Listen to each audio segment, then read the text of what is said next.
Sullivan won't be renewed, nor will the Beverly Hillbillies or Petticoat Junction. There are no celebrity magazines. The person currently monopolizing the headlines is President Nixon's daughter, Tricia, who's engaged to be married. The big media organizations are terrified they're losing touch with the young audience.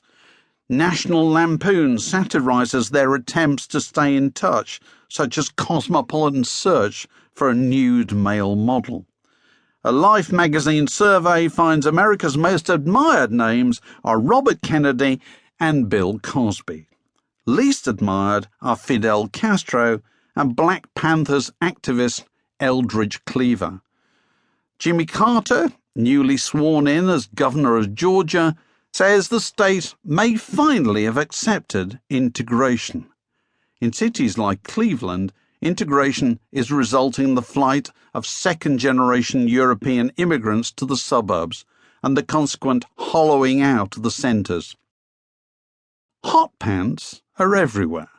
They are the kind of fad that topples institutions, one fashion observer tells Life magazine.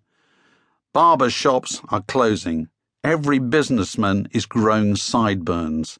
Jane Fonda, 33, her curly blonde hair transformed into a harsh shag, has just completed her role as the call girl Bree Daniels in Clute. She's driven alone from California to New York to play the part. Once on set in a studio in Harlem, she insists the director let her sleep the night in her character's apartment, the better to identify with her pain. The film glories in the squalor of the city. After you've been in New York a month, you become tense and nervous and alienated, says Fonda. Returning to California, determined to put her privileged life behind her, she sells her possessions and moves with her daughter into a house in a cul-de-sac in the shadow of a freeway. Fonda puts her energies into supporting the increasing number of soldiers' organizations opposing the continuation of the Vietnam War. The nation is riven with mistrust over the conflict, and its political poles seem incapable of dialogue.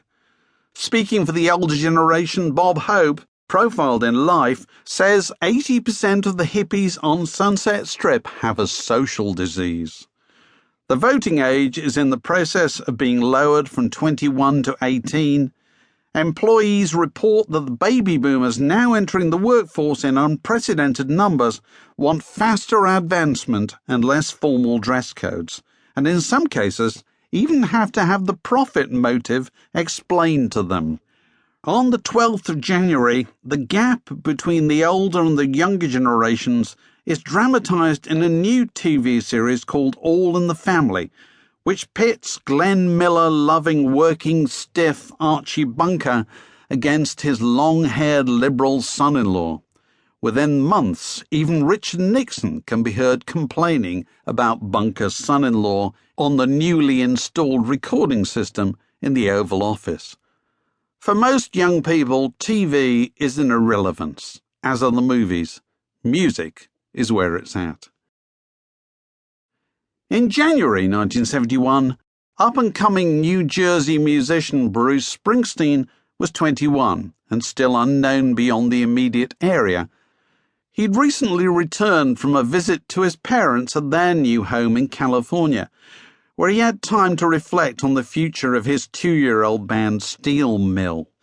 They'd endured a rather traumatic night on 11th of September 1970, only 4 months after National Guardsmen had opened fire on demonstrating students at Kent State University, killing 4 of them, when local police had moved in with clubs swinging to enforce a curfew at an open-air show Steel Mill were playing in the deceptively idyllic-sounding surroundings of the Clearwater Swim Club. Although they met the invasion with a certain amount of bravado, reconnecting the power after the police had cut it off, band member Danny Federici pushing a stack of speakers in the direction of some officers who were trying to climb onto the stage, and Springsteen using his emerging stagecraft to keep the crowd on his side, the experience put him off any further rebellious rhetoric. like bands the world over. To keep listening to this audiobook for free, click the link in the description. It will take you to a free Audible trial where you can listen to this and many other books for free for 30 days.